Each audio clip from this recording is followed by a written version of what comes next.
This is Nikki Kratzer, and I'm doing part 1 of group project 2, talking about the sentence types and the English clauses.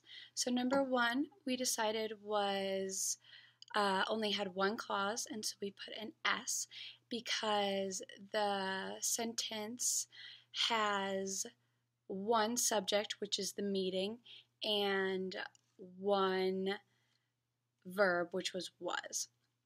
For number 2, we also put S, meaning there's only one clause. Reminded was the verb in this case, and I was the subject.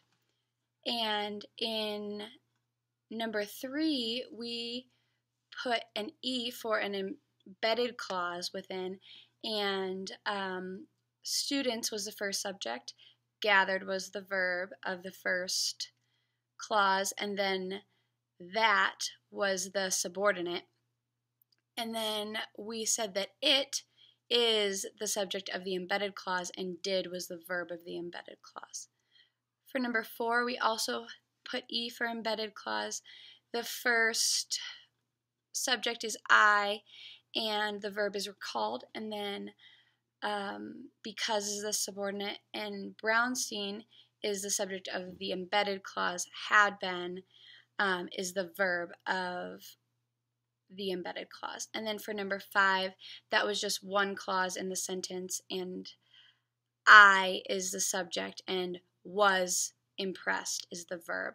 And then lastly for 6, we put 3 because there were 2 embedded clauses inside the other clause. And so the first clause has friends as a subject and have felt as the verb.